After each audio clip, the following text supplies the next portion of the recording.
there are things that we know that may be very important to tell others. And just as an illustration of that, I'd like to tell you a story this morning.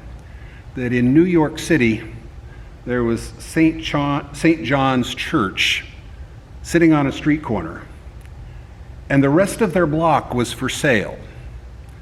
And back in the 1970s, the Citicorp Corporation wanted to build a skyscraper on that block. And St. John's did not want to sell to them. And they went round and round, and St. John's refused to sell. And finally, Citicorp came to them with an idea. They said, this is an old building, it's costing you a lot to keep up. We will build you a brand new church on this same corner, and we'll build our skyscraper, and our skyscraper will hang out over your church, but it won't be over more than 30% of your church. And St. John's decided that was a pretty good deal. They'd have a brand new building, and they'd be right down there still in the center of the city where they wanted to be. But this meant that they had to take a corner out of the bottom stories of the skyscraper. And the architect put together a plan and took it to the engineer. And the engineer is the main guy we're talking about today, but the architect showed him the plan with this corner missing out of it. The architect looked at it and says, you know, the building would look better if we just took out all four corners. So they built a skyscraper that had a central column, and then instead of having posts at the corners, it had a post on each side. For the first 5, 6, 7 stories of the building. And the engineer went to work and designed the building, designed the structure, and did all the math and figured out that, yeah, we can do this, we can build it. So they built this huge skyscraper in the middle of New York City. And everything went really well for a few years. Until one day, a college student who was working on her thesis was studying the structure of that building because it was radical and new and it had won awards. And she couldn't get the numbers to work out right. And so she called up the company that had designed it and said, I've been looking at this, could you explain to me how this works? Because you see, if the wind is blowing right against the flat wall, it all works fine. But I don't see how your structure takes care of the wind that comes from the corners. So somebody at the company called up the head engineer. The head engineer started looking into it, and he found out 2 things. One is, when they designed the building, part of what made the structure work were some diagonal braces across each face of the building. Multiple diagonal braces. He kind of thought of it like a tree. And when he designed it, he said that those braces were to be welded together. And if they're welded together, they're just as strong as the steel. But somebody decided to save money. Instead of welding them together, they drilled holes through them and put in 4 bolts at each joint, which wasn't nearly as strong. He also figured out that when they were building the building, they had calculated the winds coming directly from the sides. But nobody had calculated the winds coming from the corner. And with the weak braces, a wind of 70 miles an hour coming from the corner of that building would make the whole thing fall over. And if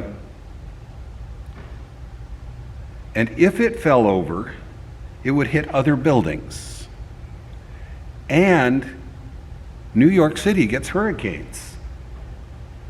And the engineer figured out that on the average of every 16 years, there would be a wind big enough to blow over this skyscraper.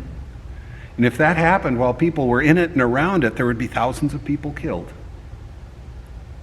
So he knew this, and nobody else knew it. And he thought about keeping it quiet. That'd protect his reputation until something very terrible happened. But he knew he had to tell people. He had a piece of information that if he didn't tell people, terrible things would happen. But if he did tell people, something could be done about it. But he didn't want to panic everybody. The building was perfectly safe in good weather.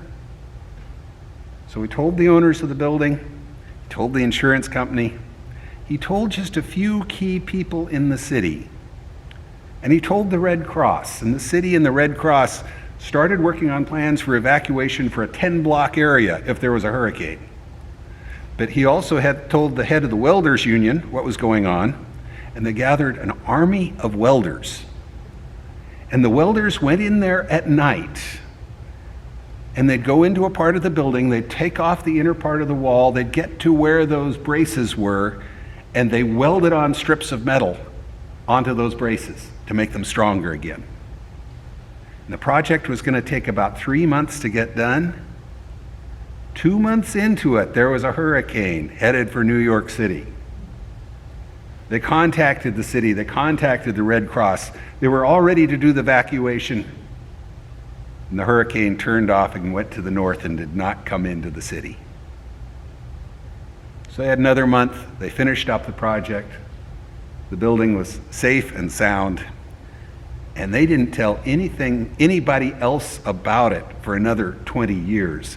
I'm sure the people in the building knew there was work going on the structure, but they did not know why. Eventually, New York Times found out, and this engineer, instead of being the villain in the story, which he could have been, he turned into the hero of the story. And now in engineering schools all across the country and around the world, they tell his story as an important lesson in professional ethics, that every engineer will make mistakes, and when you do, you really got to tell people not only the mistake, but also how to fix it. Well, sometimes the things we need to tell other people are terrible things. Sometimes they're wonderful things. We had this wonderful art festival here for years and years and years, and people kept on coming back. And that's partly because a lot of people made phone calls to volunteers. A lot of people sent out the mailings to the artists. We had 8 to 10 to 12,000 postcards that went out every time. We told people about a good thing happening, and they came, and if they didn't know about it, they wouldn't have been a part of the good thing happening. Of course, I want to talk about things that are not quite like falling skyscrapers, although some of the things we might want to talk about are not that different. And I think I want to talk about things today that they may be little things, they may be things that are much bigger than an art festival. But with that, I'd like to open up the question of, what do you know that others need to know? What do you know that they'd be better off if they knew it? And what do you know that the world needs to know? Again, it doesn't need to be something that you're the only one who knows.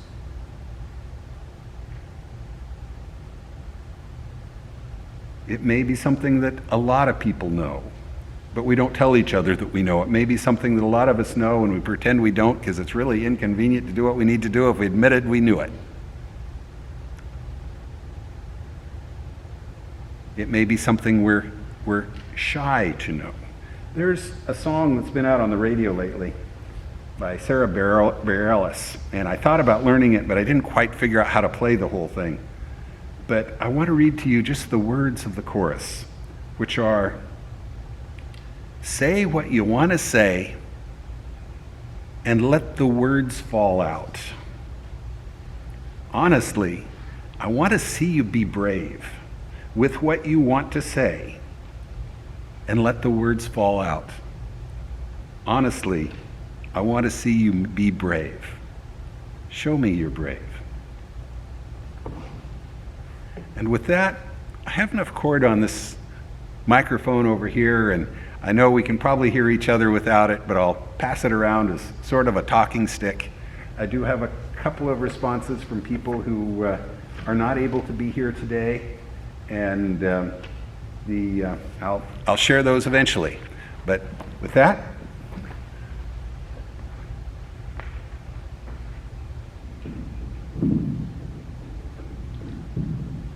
now I record my sermons so that people who aren't here can see them.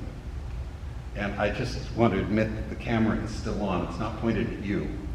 If any of you wants to say anything that you don't want recorded, just say that.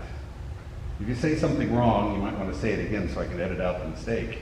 But I won't be using this part in what I send out to everybody. I'm just really curious.